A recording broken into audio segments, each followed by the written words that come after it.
Hi, everybody. I am back here. This is our second attempt.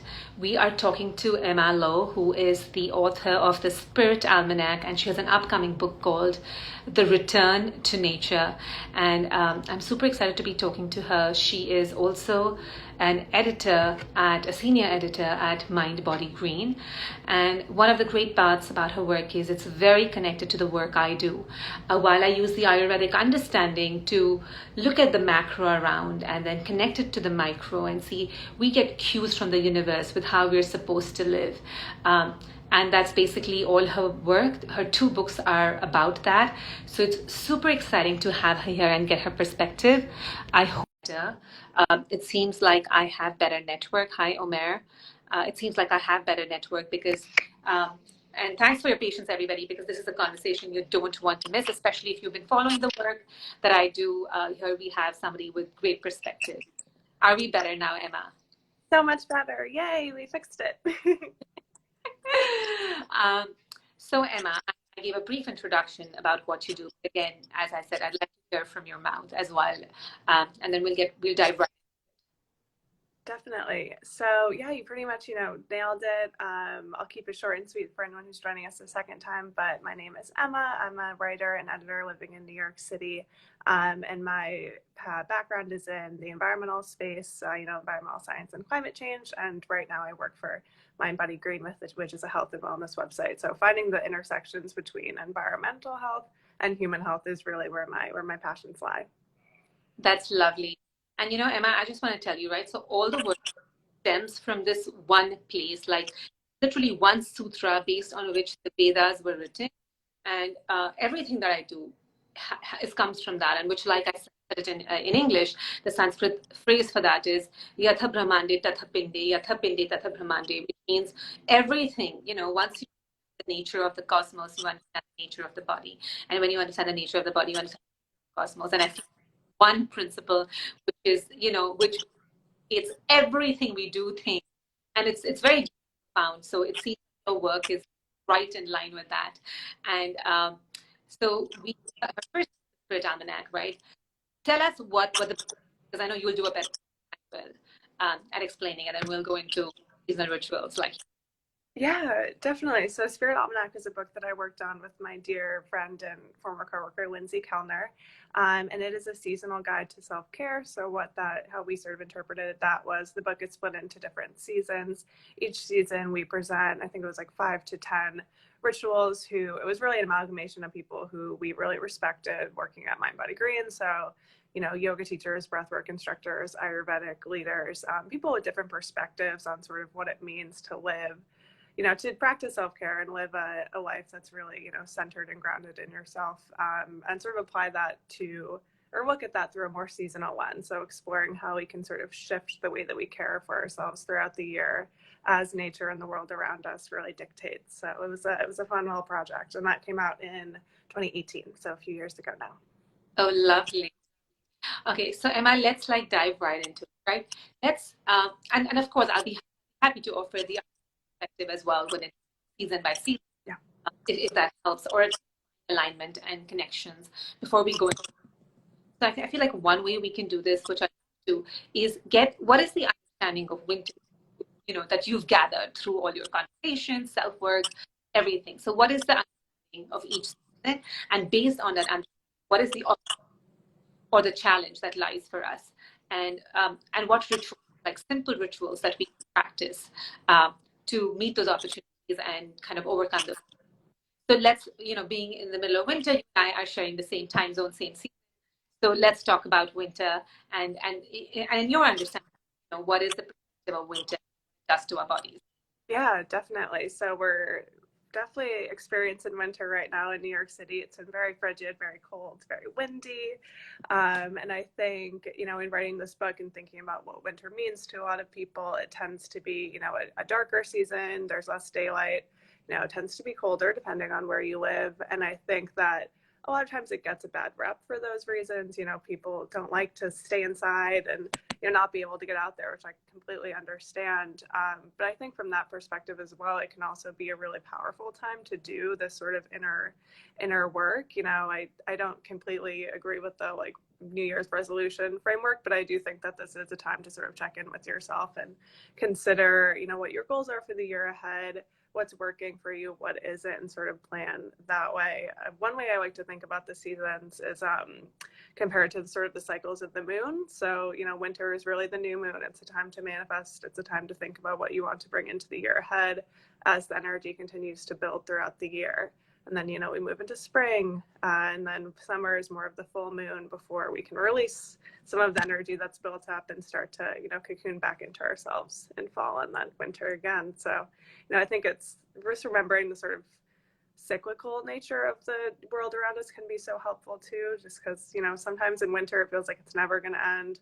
We're never going to be able to go out and enjoy ourselves again. But just remembering that, every cycle of life also needs a cycle of death and rebirth, and nature teaches us that every day. So yeah, I think that it's a powerful season. It can be a tricky season. I know it is for me, but there's a lot of lessons to be learned there.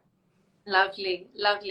And I'd like to hear some of the you talk about. So I said, like, winter is in a way beginnings, but also of the year, call it, but it's beginnings. It correlates a new moon, and like death signifies end, but it also the beginning, and winter is kind of that end of the year. Fall, everything is in full bloom. Winter, everything is depleted. It seems dry, but winter brings hope. And I think that's the place, if I'm not mistaken, that that you're operating, that you're trying to bring to life. So what are that you would suggest for the winter? Definitely. I think that's a beautiful way to put it too. And it made me think, at least on the calendar year that we follow here, winter is the end of a season, or at the end of a year, but it's also the beginning of a new year. So I like that sort of dichotomy of it that you phrased.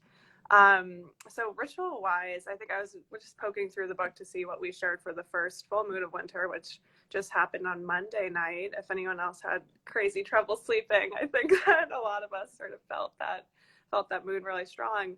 And the ritual that we put, which is always one of my favorites as a writer, is just grabbing your journal and journaling.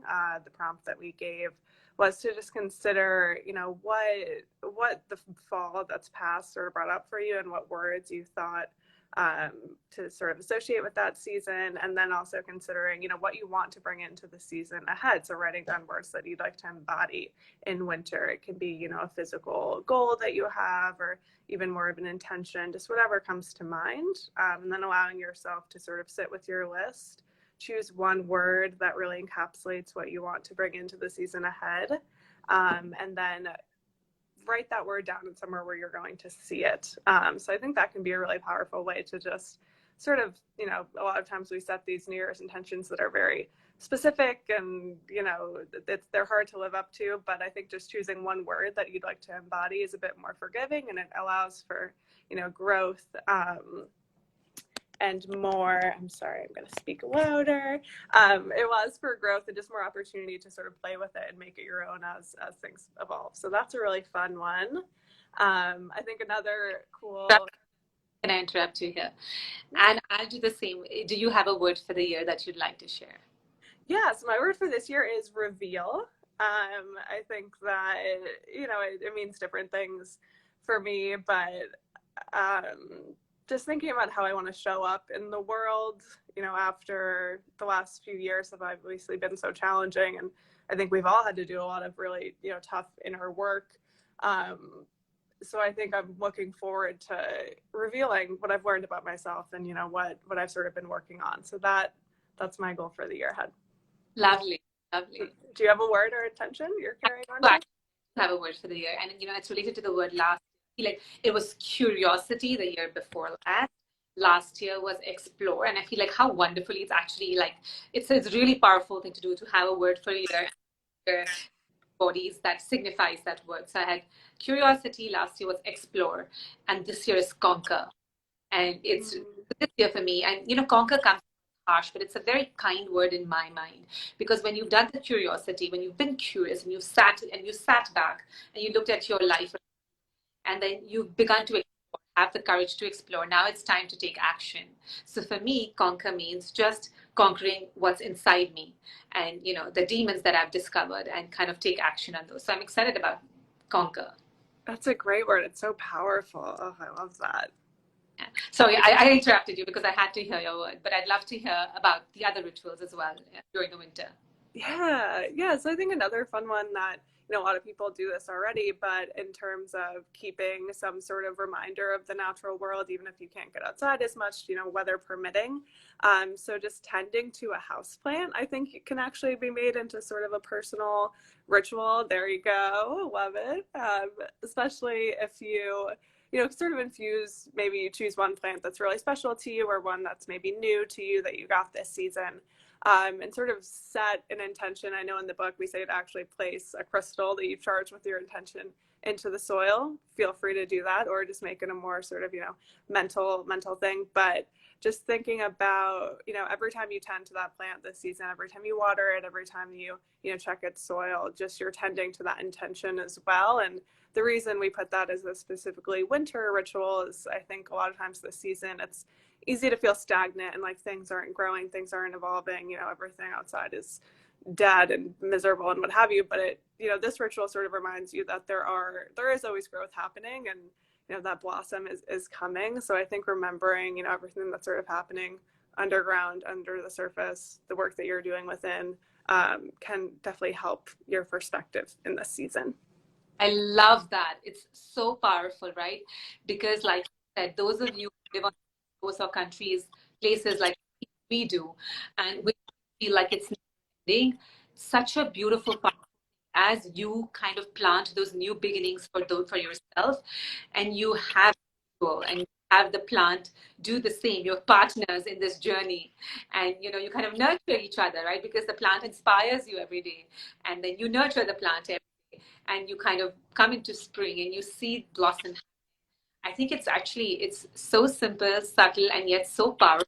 I love that. You kind of grow together, come to life together, and then yet experience another cycle of nature where things fade off, settle in, and let things happen under the surface. Lovely. Yay, I'm glad you like it. Yeah, I love it. It's very powerful. Yeah. So yeah, I think there's so much we can do in winter. I'm curious to hear your perspective on the season as well. Right. And I think again, like Ayurveda has, so one of the things it does is, right, when it comes to the seasons, Emma, it compares, the seasons is the whole body, right? The sun, which is in the center of the universe, is basically so Agni is your digestive fire, which is, and it's not really explained like this in the text, but that's been my inference, my understanding. That's how I explain it from whatever I from the scriptures. This is the way I've begun to look at it, right? So your Agni, digestive fire, everything grows because of that digestive fire. So when you look at the, you look at what it's doing to your whole body, and you look at what it's done, your digestive fire. What winter does is, what is the environment like? That's the first question you ask. And the environment is a little bit drier, right? Everything is dry, cooler. What it does to your body is kind of, it shuts down your pores, constricts everything. Cold constricts. We all know this principles that anything is, so all the mucus, all the veins, the artery, everything kind of channels constrict in your body, right? There is no sweat, thermostat. So your body becomes a silo. Your body is a silo protecting your digestive fire. And that's why your fire burns sharp, giving you a better. What winter, just like you said, right? Like things are happening under the surface. Similarly, you have a strong digestive fire. You're not sweating. You're not losing moisture. It's all inside, but you feel dry on the surface. Great time to use your digestive fire to build good tissue. There is rarely a time in the year where you can build this is the best to build muscle, to build great tissue. So you eat the most nourishing foods in the winter. There is a plan for why you have this increased appetite during the winter. So you eat your good fats, you eat whole grains, you have root vegetables, and you sleep well, you nourish yourself well, so you're ready for the rest of the year. Of course, but there are other subtle practices, one of the things that I find amazing, right? There was use of musk. Now, of course, it's of animal origin, and I personally stay away from stuff with animal origin, but the insight is, right, like scriptures thousands of years ago talked about the use of musk in this season, used as an antidepressant today. So it says regular use of incense, of musk during the winter is a part of the practice so that so your mind stays stimulated. It's so easy to fall stagnant. And there's a bunch of other little practices like that, whether it's all during the winter. It also talks about, which I find very interesting, and it's not really talked about, is the nature of intercourse throughout the year changes, right? How you engage in even sexual intercourse throughout, right? So that there's prescribed season. So winter is a time to indulge more, summer indulge less. And it's actually beautifully explained what happens in your mind, what happens in your body. And yes, part of it is it's a time of beginnings, right? So winter is when you plan, when you really get ready, and the nature provides for that. It provides for early night, for setting in, for introspection and planning.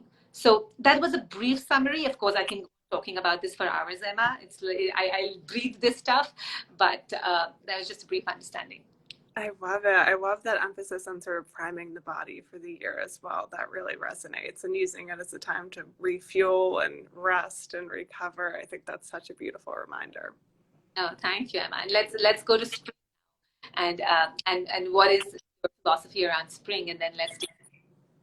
Yeah, so I think spring and fall are sort of those transition seasons between, I think summer and winter are such, really, they're the extremes, and spring and fall are more of the transitional seasons. So spring is, it's all about rebuilding and considering, how can you reintegrate with the world, outside after doing this sort of more internal work, recovery, rest, refuel. And then, leading up to summer is, yeah, I think, my word is reveal. Summer is definitely a season of reveal. It's when the energy out there is the highest. It's when people tend to be socializing a lot. It's, other people's energy is sort of all over the place. And I don't know, I think it's a beautiful time, but it can also be very overwhelming. Again, like thinking about it in terms of the full moon, the energy is very high, and sometimes that can be just a little bit of a shock to the system. So just coming back to yourself whenever you can during summer, I think is important, and almost integrating those sort of wintertime principles of, inner work, reflection, taking care of yourself is always really important during summer. And again, summer is a time of, I consider it like the full moon. So it's important to sort of think about what of that energy you want to keep with you as you transition into the fall season, and what you're ready to maybe let go of. It's when everything, all the energy is really the highest. So it can really show you, what you want to take with you into the year ahead, and what you're ready to sort of release. So yeah, it's sort of a quick overview of how I think about it. Right, lovely. And then what are the rituals for spring? Are there any rituals for spring that do you think would be useful for us to know? Yeah, so I think this wasn't in the book, but just sort of thinking about, my next book is all about getting outside into nature, and obviously spring is a really beautiful time to do that. So one practice that I really love is, it's very simple, it's very accessible. You don't need to head to, a remote forest or mountaintop to do it. Is just to take a daily walk with your phone on airplane mode, or if you're able to leave it at home, do that. And just sort of go on the same route every day, I think can be really powerful, just so you can sort of observe the changes that are happening around you as, things begin to bloom again, and, life sort of returns to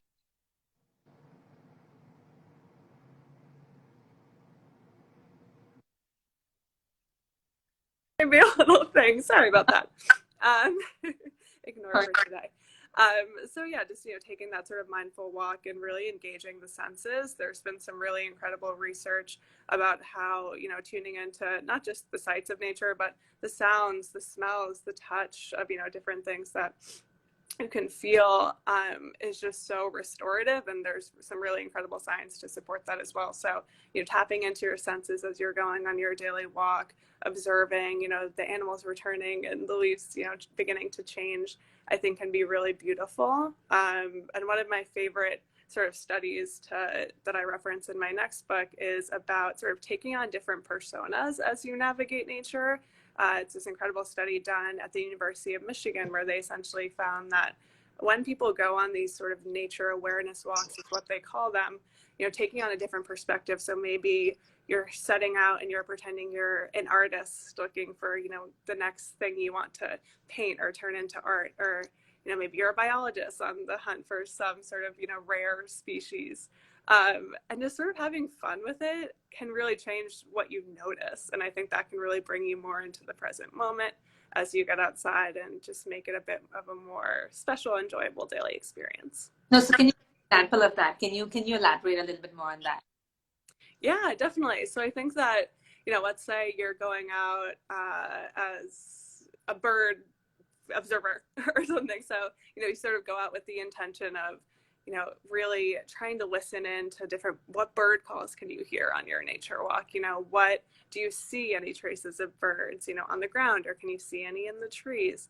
And, versus just going on a daily walk and like listening to a podcast or, talking on the phone, which don't get me wrong, that's great too. But I think really looking out for those sorts of things in nature can bring you in closer contact with the world around you and, maybe show you a side of your neighborhood that you wouldn't have otherwise seen.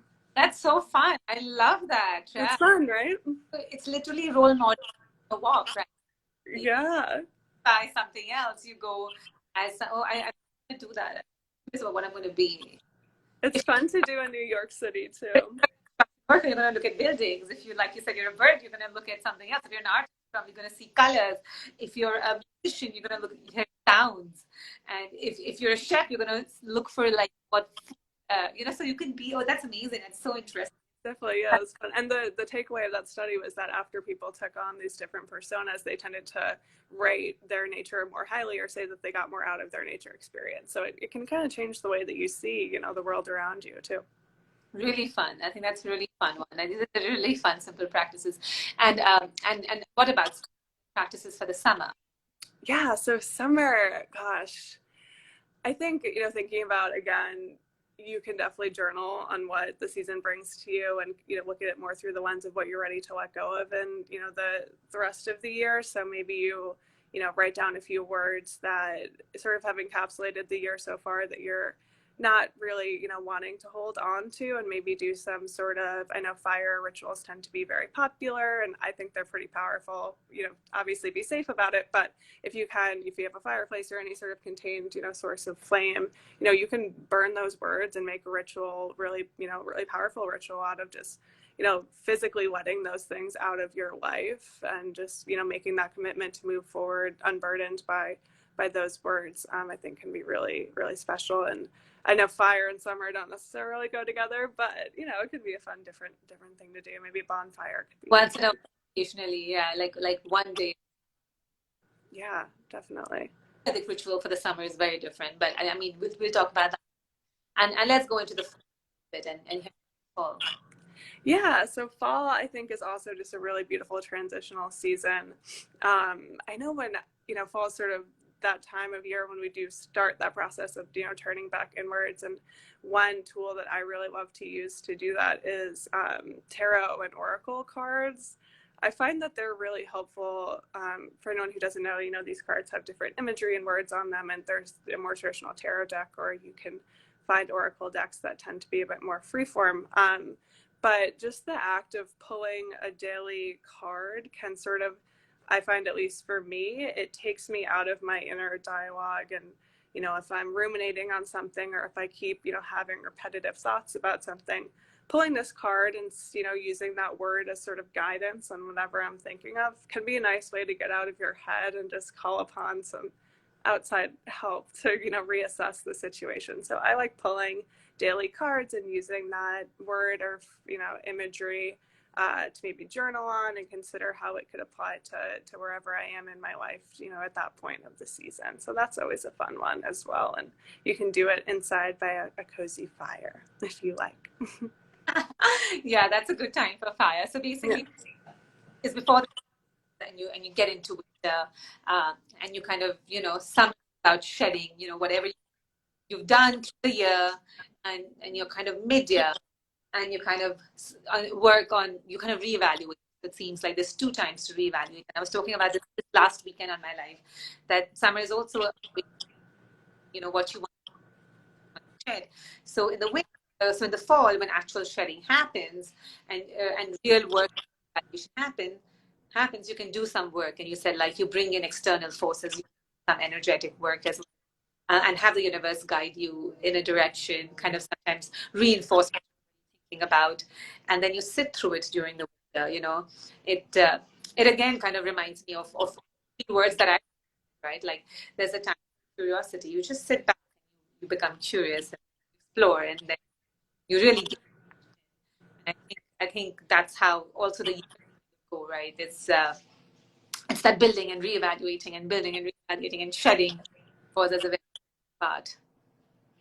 Definitely. And again, I mean, I think that it's so easy to get caught up in certain seasons. Like, summer is another good example when we can really burn ourselves out and, feel like we need to do everything. But I think that, as you're saying, tuning into sort of the cycles of nature and those cycles of, birth and death and, everything comes and goes, and I think that's a beautiful reminder, and living more in tune with the earth can really help achieve internal balance and help restore you during those times where you just feel sort of out of whack.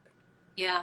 And you know what's really amazing is this is how I find doshas as well, right? Emma, like the way I'll always be, it's the building, it's the building and transformation. And then there's depletion, decline. And this is just the cycles of the nature. There's building, there's transformation, and there's depletion. And then you build again. The years that is happening in the micro, that's what's happening in the macro. That's how our lives are designed. And it's so much progress that after the decline and the depletion, there comes building again. And then there's this where, right, sometimes we just get stuck when we're in transformation or in or in decline, that we think this is it, this is how. But that's why I love this work. It's a reminder, because sometimes I see, Emma, people have worked for years and they paused and they're like, what just happened, but things like that, right, really remind you to kind of go back with yourself in your life. So it's beautiful. Definitely. And yeah, it can be very permission given. I know a lot of people in my life, and I struggle with this sometimes too, can really not give themselves time to rest and recover and really integrate, the work that they've been doing. So just taking, feeling the highs and lows around you and sort of letting them guide your internal work can be very, very helpful for that. Right. So I think anybody who's listening, from this work, just looking at your year, different compartments that offer different opportunities. And of course, also there's a post of what you eat, how you live, what you think. I think, that work combined with this work, a lot of people who have tuned in are definitely familiar with Ayurvedic seasonal rituals that I put on my page. And I think, when you combine them, how to live, how to eat, all together, just embrace it. Embrace it gently, of course. Like I say, don't be over prescriptive with it, right? I don't know if my voice is great for everybody, but I know it seems like there's some disturbance, but I'm going to just go with it anyway, unless there's significant disturbance. But yeah, and I think when you put these two things together, it's amazing. I also want to talk a little bit about your new book, the book. And Emma, before we do that, right, I just want to tell you, I just want to give you, one, why I found this so interesting. That in our, and unfortunately, it's not talked about mainstream Ayurveda, but it's in the scriptures, right? One of the big things is what type of, the word is big, you live in, right? What is the surrounding environment that you have, and the impact that it would have on your body, and that's a big part of it, which seldom talked about. And the three types of basic possible landscapes in Ayurveda, at least. There's the desert, there is marshy lands, and then there's a temperate zone. And it plays such a big role in how you live and what it can do to your system. And now when I work with people, right, Emma, I've been working on this concept called the inner climate, and basically and it's also relates this to the body as well. That is your body more hot and dry like a hot desert, or cold, and just identifying that and bringing it back into balance, and identifying where you're living, and just these little cues, right? Climate outside and there's a climate inside, and just connecting the two, I think makes a huge difference. So again, that's why this was like, oh my god, wow, talking about this, and I got so excited. Oh, yay. Well, that's a beautiful way to think about it. I didn't know that about Ayurveda, but I'm actually really curious to learn more. That's fascinating. Um, yeah, my next book, it's called Return to Nature. And, I was really inspired to work on this book because, in the work that I do at Mind Body Green, I speak with a lot of really incredible environmental, advocates and, climate scientists and people who are just really, leading the charge to in the sustainability space. And a lot of times when I ask people, what got you into this work or what keeps you, going, what gives you hope, a lot of times they say it's a connection to landscape and a connection to a certain, place in the natural world. So I really wanted to explore how making more connections with the nature around you could potentially inspire more sustainable action, and sort of bring more people into the sustainability movement that way. So that was one part of it. And then there's also all this incredible research that's, really growing and building about how different parts of nature just are so innately healing, and getting outside is so incredible for our mental health, for our focus, for our creativity. And I think just sharing a resource that people can use no matter where they live. I didn't want it to feel like people needed to live in a beautiful, rural environment or anything. Like, just work with the nature that you do have access to, and really, connect to it in a deeper way. And maybe once you have that connection, act on it and, do something to sort of protect that landscape moving forward, was sort of the framework of this next book. Wow. So Emma, what can you do in New York? That's Okay, so many things. I mean, one that I really love that I'm trying to do even in winter is I spoke with a through hiker. So she does these incredible, Appalachian Trail and Pacific Coast Trail, these really long hikes. But she also spends a lot of time in cities. So she thinks about doing what she calls urban hiking. So you sort of choose different landmarks, and they could be natural landmarks. Maybe you visit 5 or 6 parks in your area and sort of make a hike out of that. Or it could also be, built up spaces. I know in New York we have a lot of bookstores, which I really love. So I've done, different hikes to bookstores. But it's just a reframing of how you get outside and sort of thinking of new ways that you can experience your area. I know we're a little starved for nature in New York, but one way I like to think about it, that as one of the researchers I interviewed told me, was, when it comes, she likes to think about it like diet. We love having these sort of elaborate meals.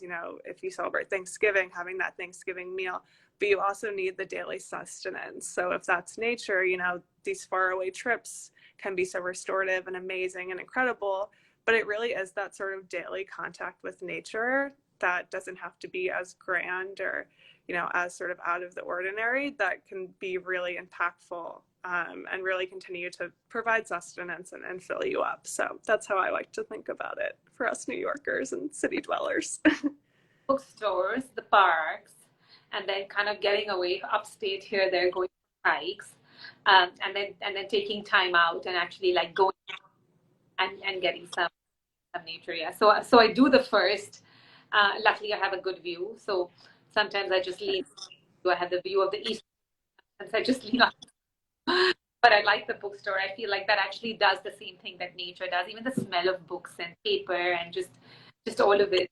Like libraries hold more energy and just more sense.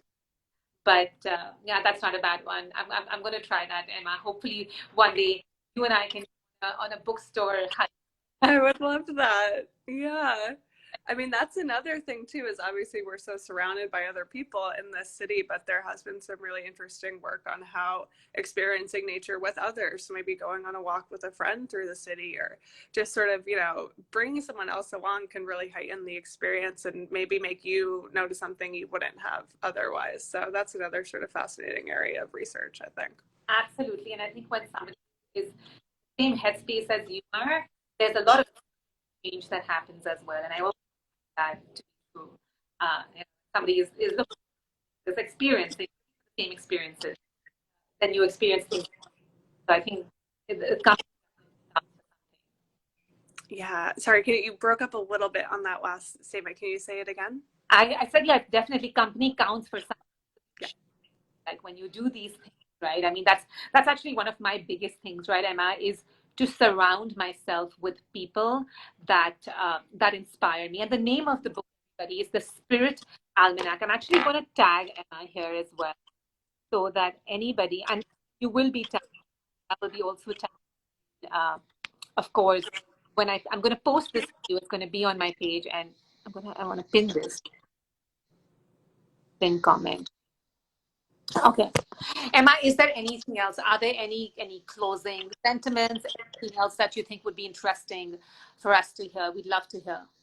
Yeah, no, I think just I would encourage everyone to sort of maybe explore a new landscape that they have access to in the winter if possible. I think that could be really fun. And yeah, my next book it's called Return to Nature, and it comes out in April.